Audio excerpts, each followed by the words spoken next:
Nintendo!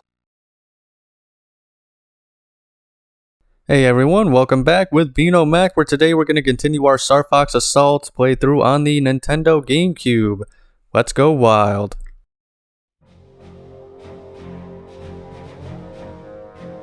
Members of Star Fox, a grave danger looms. The Lylat System is in peril. What? How do you know? We know. The research director will brief you on all the details. Hello again, everybody. Dad, you're the research director? You never told me that. Oh, well, gee, didn't I? Yes, in any case, if I may continue, these Aparoids... Aparoids? Indeed, they are the enemies you faced earlier. I believe it was about 17 years ago. A whole fleet was destroyed by a sole Aparoid. Oh, we were somehow able to survive that trial, but that was just a taste of what's coming. We are currently analyzing data from the core memory you found. But we could understand much more if we had a complete specimen. We have detected a distress signal originating from the Katina outpost. However, we're unable to contact anyone there. We suspect Aparoid involvement. You must find the distress signal. No problem at all, sir.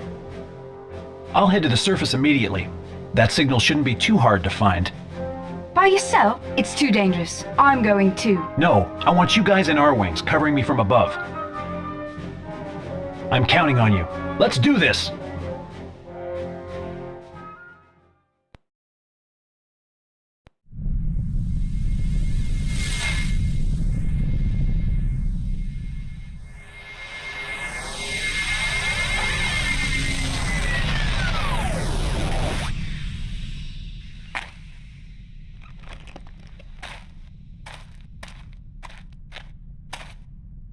It's too quiet.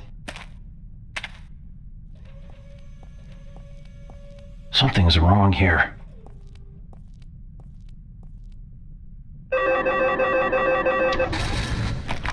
It's a trap!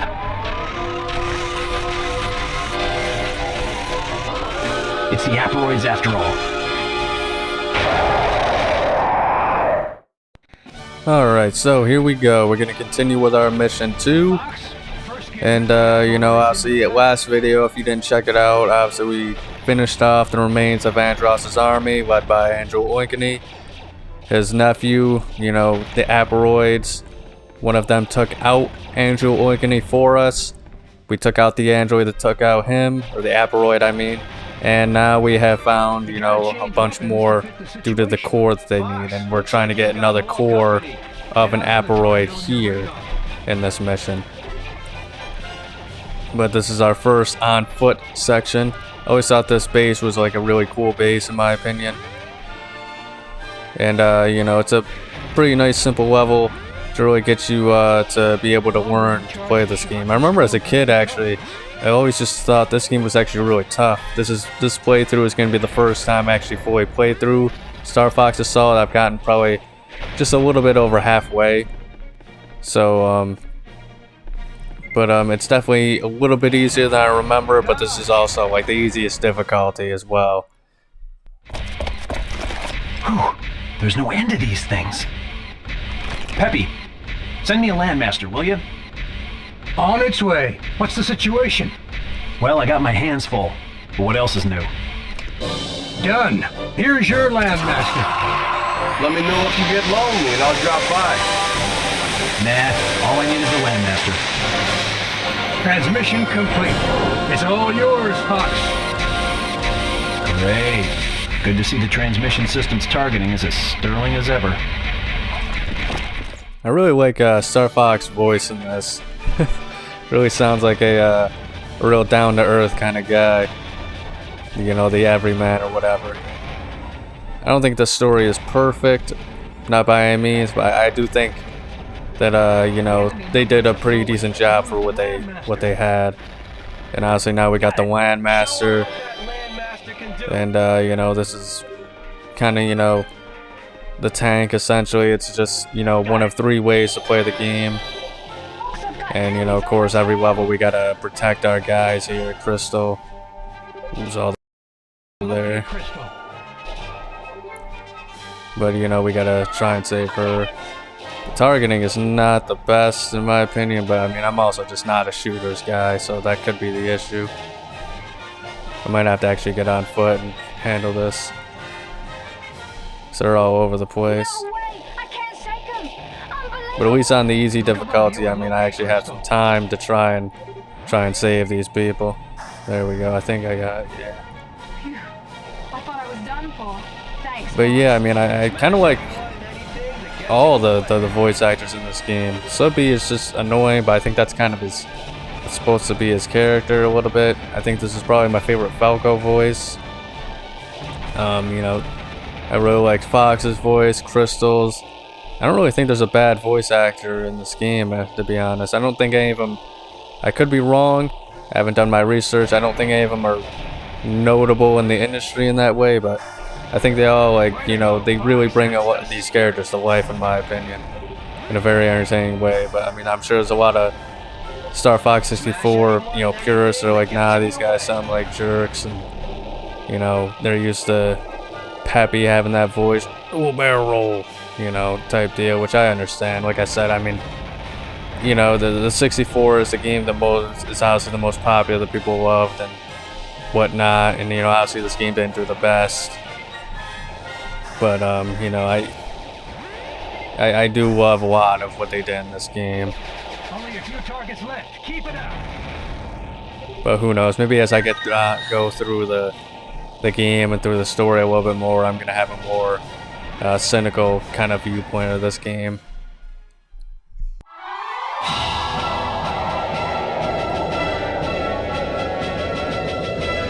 Whoa, what are these things?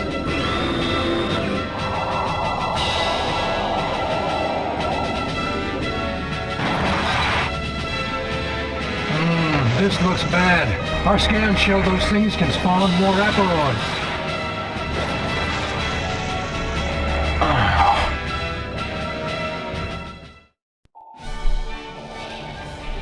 Yep, so now we gotta take out these spawners, I guess you could call them that. I don't think we actually get a real name for them, but, you know, it's, you get pretty much a few mission objectives every, I guess, you know, level or whatever. They call the levels missions too, so, but, you know, I thought this stuff would be a lot harder because, like I said, I remember as a kid, this stuff was, you know, very difficult.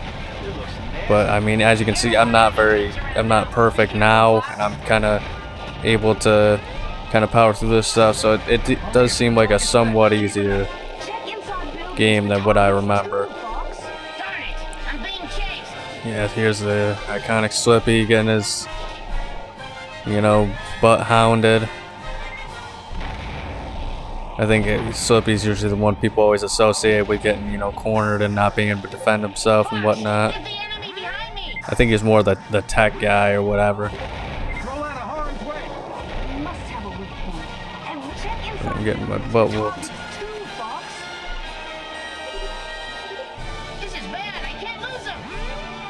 It keeps going through them or past them. Even when I walk on, I feel like, there we go. Get that guy too. Come on. Ouch! Cut it out! Jeez, I cannot get this dude. Meanwhile, I'm getting attacked too. Oh, jeez. Like I said, I'm kind of taking a pounding right now, but these guys are weak, so I can take the hits.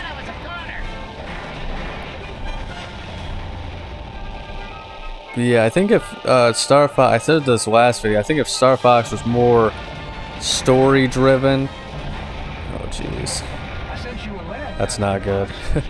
I think if Star Fox was more, you know, story driven, I think it could do a lot better as a series. But obviously, you know, like with Star Fox Zero, the gameplay was just, you know, apparently awful, which, you know, I'm not opposed to trying it out, but it does sound kind of sick. And, you know, a pain in my, you know, eyes, you know, having to look up at the screen and down at the gamepad, you know, I guess at least they tried. but I think they could have done something easier. That seems to be the main complaint, is that, unfortunately, is that it just the controls and, you know, are buggy and this and that. And when a game is just, I hate when, like, you can look at a game and it's just poorly made, but like companies hold that against the game anyway when it shouldn't be. So, like, you know, if Star Fox Zero, they say that's a failure and whatnot, and they're not gonna bring it back because the game didn't perform well, essentially, and the game controls were not good and this and that. I mean, that would just be so lame. It'd be just downright unpleasant to think that the Star Fox series would end just because, you know, it wouldn't be fair for it to end, you know, due to that game and its controls and just, quite frankly, just being reviewed poorly for that fact of just nobody liked it the way it jived, I guess. So, I mean, it definitely deserves, at the very least, one more chance.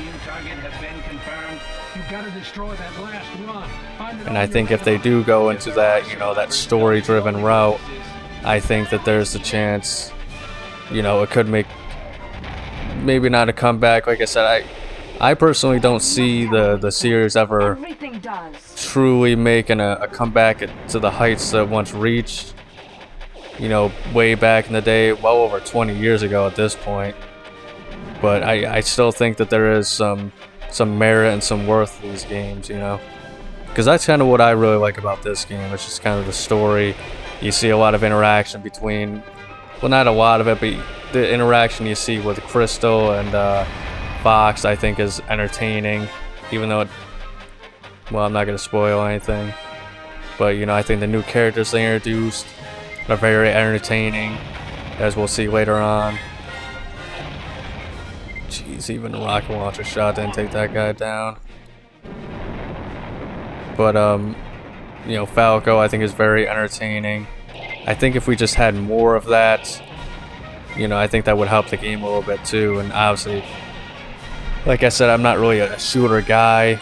And, you know, with how popular shooters are nowadays, Star Fox, I just kind of don't really see it competing with the average market in that sense. So, I mean, it really is tough to really think, you know, like, what the series is going to be able to do at this point, which, once again, story-driven. That's why I say it should be. And obviously, it needs to have, kind of like Mario with a platformer, it needs to have those crisp controls in order to, you know, succeed, in my opinion. Otherwise, you know, what's the point?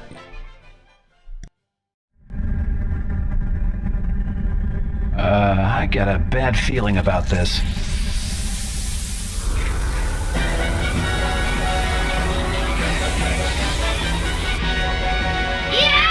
That thing's huge! So, the leader, huh?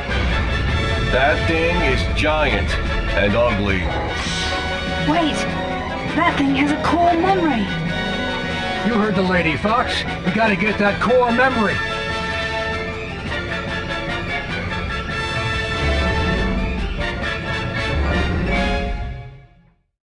Alright, boss battle time.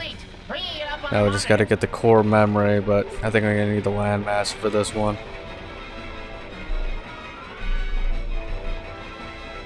But yeah, I think even Metroid Dread showed that, you know, even for the classics, I mean, people really enjoyed Metroid Dread. It's just a very good classic Metroidvania type game, you know, what made it famous in the first place. So while I don't want... well, maybe I would play it, honestly. Because like I said, you know, first one, I've said it like a million times, this is the only one I played, Assault. And I haven't even finished it yet, to be honest with you. But Star Fox, because of Smash, I loved playing as him in, you know, Smash and Brawl back in the day and stuff like that. It's actually what got me into, you know, this kind of stuff. And I kind of want to get more into it now and actually give it a chance.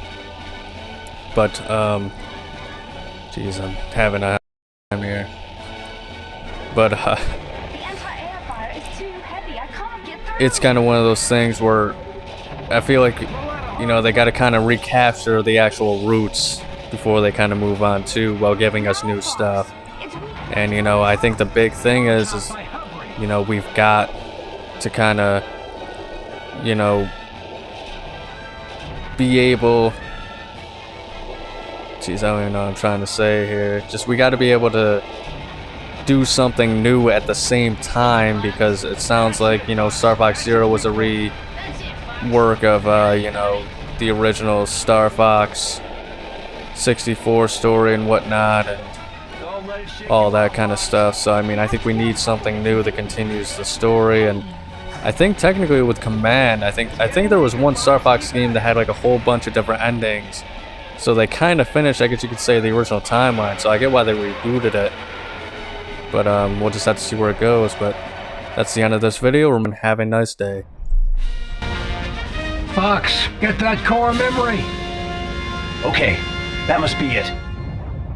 Careful, we don't know anything about what we're up against. I know that. Hey, it looks like that distress signal's no longer transmitting. That doesn't sound good.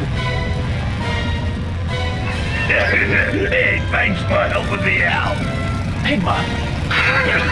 Long time no see, Fox. The SOS signal. It was you? This is I'm here. I'll just help myself to this. No, that's... Is it that important? Then I'm gonna be rich. Smell you later. Stop! Pigma! Dang! Fox, I'm tracking Pigma on radar. Get back to the Great Fox now.